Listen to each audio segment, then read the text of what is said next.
नमस्कार मित्रांनो, आज आपण आपल्या नवीन टॉपिककडे म्हणजेच डेटा मायनिंग याकडे आपण आपला आज व्हिडिओ बनवत आहोत. हा आपल्या ITBT सब्जेक्टमधील महत्त्वाचा टॉपिक आहे. पेपरच्या दृष्टीने MCQच्या दृष्टीने डेटा मायनिंग म्हणजे काय याच्यावर तुम्हाला प्रश्न विचारला जाऊ शकतो. तर आज आपण बघूया डेटा मायनिंग. मित्र हो, डेटा मायनिंग ही उपलब्ध डेटापासून माहिती उपलब्ध करून घेण्याची प्रक्रिया आहे. डेटा मायनिंग हे उपलब्ध डेटाचे माहितीत रूपांतर करून जलद गतीने विकास होत असलेल्या एक महत्त्वाचे साधन आहे.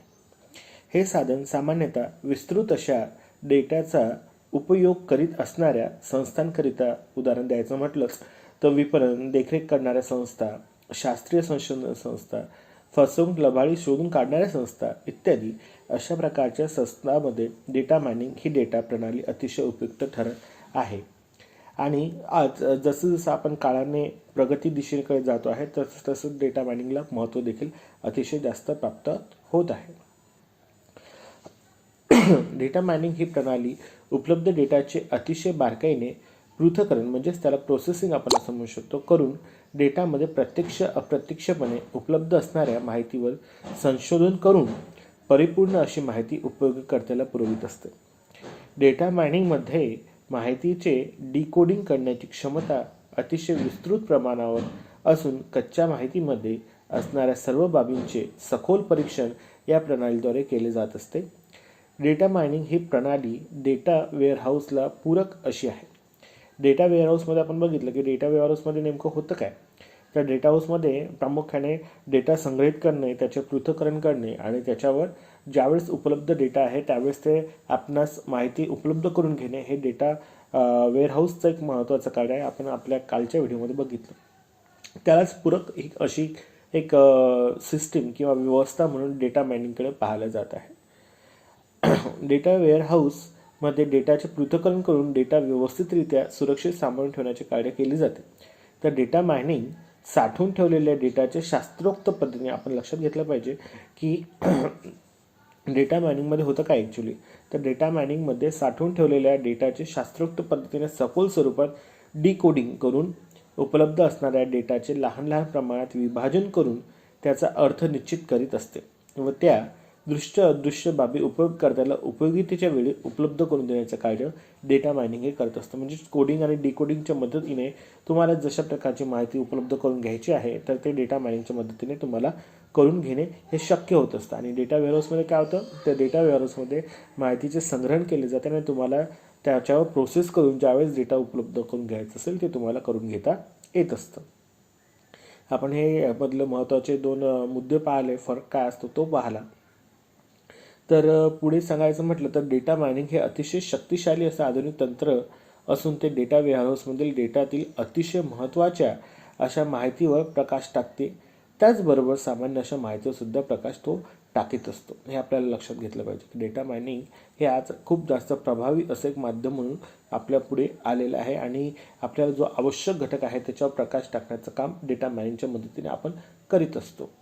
डेटा मायनिंग या साधनाद्वारे विशिष्ट बाबीतील भविष्यातील कल, त्याची वागणूक व्यवसायातील गतिशील बनविणे आणि व्यवसायाला भविष्यातील अनुकूल प्रतिकूल अशा बाबी विचारात घेऊन निर्णय घेण्याचे कामसुद्धा मदत करीत असते. व्यापार व्यवसायात निर्णय हे उपलब्ध माहितीच्या आधारे घेतले जातात. माहिती जितकी सखोल व विश्वासार्ह तितकी घेण्यात येणारे निष्कर्ष हे बरोबर आणि विश्वसनीय असतात. डेटा मायनिंग अशी प्रकारची योग्य, सखोल व विश्वासार्ह माहिती उपयोगकर्त्याला उपलब्ध करून देत असल्यामुळे व्यवसायाचे प्रबंधक व्यवसायाच्या प्रबंधनासंबंधीचे अचूक व दीर्घकालीन निर्णय ते घेऊ शकतात. आपल्याला लक्षात असलं पाहिजे की कुठल्याही वस्तूचा, कुठल्याही कार्याचा निर्णय जर घ्यायचा असेल तर निर्णय घेण्यासाठी आपल्याकडे पायाभूत अशी कच्च्या मालाची सामुग्री म्हणून उपलब्ध असली पाहिजे आणि त्या कच्च्या मालाचं रूपांतरण जर एक अर्थपूर्ण वाक्यामध्ये झालं तर आपल्याला निष्कर्ष काढण्याकरिता किंवा निर्णय प्रक्रियासाठी अतिशय महत्त्वाचं कार्य ते लाभत असतं. तर डेटा मायनिंगच्या मदतीने आपल्याला दीर्घकालीन जे काही निर्णय घ्यायचे असेल किंवा जे मॅनेजमेंट किंवा प्रबंधक जे म्हणतो आपण त्याच्या संदर्भात काही अचूक माहिती गोळा करायची असेल तर डेटा मायनिंग हे एक अत्यंत म्हणू शकतो आपण त्याला प्रभावशाली आणि किंवा इफेक्टिव्ह असं साधन इथे आपणा सगळ्यांच्यासाठी उपलब्ध झालेलं आहे. डेटा मायनिंग हे करतं काय, तर डेटा मायनिंग डेटाचे पृथक्करण व वर्गीकरण करीत असताना त्या डेटाच्या बाबतीत येणारे लहान मोठे निष्कर्ष आपल्याला स्मृती मंजुषेत टाकून ठेवत असतो. म्हणजे स्मृती मंजुषा म्हणजे कशाला म्हटलं जाईल, की मेमरी स्टोअर जे आहे त्याच्यामध्ये ते साठवून ठेवतं. उपयोगकर्त्याला भविष्यात काही अडचणी आल्यास त्या अडचणी डेटा मायनिंग वाटून घेतलेल्या डेटा मायनिंग त्या अडचणी दूर करण्याकरिता साठवून ठेवलेल्या माहितीच्या आधारे उपाययोजना सुद्धा कळविण्यात असते, ज्यामुळे उपयोगकर्ता डेटाचे शास्त्रोक्त व पूर्ण रूपाने उपयोग करून घेऊ शकतो. हे आपल्या सगळ्यांना माहिती असलं पाहिजे की डेटा मायनिंग आपण भविष्यामध्ये जे काही माहिती आहे ते साठवून तर ठेवतं आणि त्याचबरोबर निष्कर्ष घेण्याकरिता त्याचे पृथक्करण करून आपण भविष्यामध्ये त्याची उपयोग आपल्या व्यवसाय प्रक्रियेसाठी करून घेत असतो. डेटा मायनिंग ही इलेक्ट्रिकल प्रक्रिया असून जी आज उपलब्ध असणाऱ्या हार्डवेअर आणि सॉफ्टवेअरच्या प्लॅटफॉर्मवर कार्यरत होऊ शकते, ज्याद्वारे उपलब्ध असणाऱ्या विविध बाबींची व प्रणालीची सांगड घालता येते. आपण बघितलं की कोडिंग आणि डिकोडिंगच्या मदतीने डेटा मायनिंग हे अतिशय चांगल्या रीतीने कार्य करते, जे की आपल्या भविष्यकालीन निर्णय प्रक्रियेसाठी अत्यंत महत्त्वपूर्ण घटक ठरत असतो. मग आता आपण या पहिल्या व्हिडिओमध्ये पाहिलं की डेटा मायनिंगचा अर्थ काय.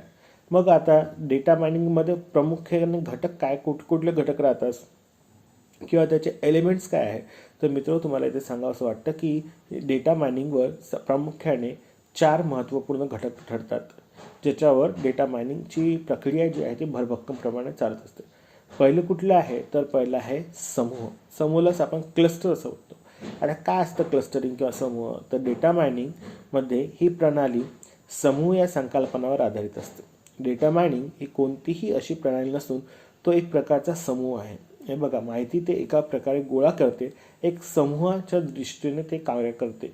यात उपयोगात येणारी प्रणाली ह्या सामान्य विचारधारेची असून त्या सर्व सामूहिकरित्या कार्य करीत असतात, हे आपण बघितलं आहे. मग दुसरा महत्त्वाचा जो घटक आहे तो म्हणजे वर्गीकरण. आता वर्गीकरण आपण बघितलं की डेटा मायनिंग ही प्रणाली डेटाच्या करण्यात येणाऱ्या शास्त्रोक्त पद्धतीने करणाऱ्या वर्गीकरण या 2 बाबीवर आधारित असते. उपलब्ध झालेल्या कच्च्या डेटावर प्रारंभिक प्रक्रिया करून त्याचे पृथक्करण करून त्याचे शास्त्रोक्त पद्धतीने वर्गीकरण करण्याचं काम डेटा मायनिंग हे करत असतं. एक अत्यंत महत्त्वपूर्ण घटक असा आहे की सुरुवातीला काय करतं की ते माहिती, कच्च्या मालाची माहिती गोळा करते आणि जशी जिथे आवश्यक असेल तिथे त्याचे वर्गीकरण करण्यात येते. म्हणजे भविष्यामध्ये आपल्याला निर्णय प्रक्रियामध्ये जी माहिती आवश्यक आहे ती माहिती आपल्याला उपलब्ध करून दिलं जात असतं. मग नंतरचा जो तिसरा महत्त्वाचा घटक आहे तो म्हणजे आपण प्रतिगमन किंवा त्याला रिग्रेशन असं म्हणत असतो. आता हे रिग्रेशन कशासाठी असतं, तर डेटामध्ये जर कुठला एरर असेल किंवा डेटामध्ये काही चूक असेल तर त्यावेळेस ते डेटाची चूक शोधून काढण्याचं काम हे रिग्रेशन ॲनालिसिसच्या मदतीने केलं जात असतं. जर चुकीचा डेटा आपल्या पुढे आला तर त्याच्यावरनं आपण जर निर्णय घेत असेल तर आपला निर्णयामध्ये चुकी होण्याची संभावना जास्त असतात. त्याच्यामुळे त्यातले एरर काढणं हे आपल्याला अत्यंत महत्त्वाचे असतात. मग आहे संघटनेतील बाबींचा अभ्यास. डेटा मायनिंग ही कार्यप्रणाली डेटाला उपयोगी अशा चल घटकांचा नेहमीच शोध घेत असते, ज्यातून मिळालेल्या माहितीचा भविष्यात उपयोग करून घेतला जाऊ शकतो. हे आपणास लक्षात असलं पाहिजे. म्हणजेच आपण असं म्हणू शकतो की भविष्यकालीन ज्या गोष्टी आहे त्याला विचारात घेऊन डेटा मायनिंगची संकल्पना इथे मांडण्यात आलेली आहे. आज आपण आपल्या व्हिडिओमध्ये बघितलं की डेटा मायनिंग म्हणजे काय, त्याची संकल्पना काय आणि त्याचबरोबर त्याला आवश्यक असणारे घटक कुठले. तुम्हाला हे कळलं असेल. पुढील व्हिडिओमध्ये आपण पुढील जो टॉपिक आहे त्याच्याकडे बोलू. धन्यवाद.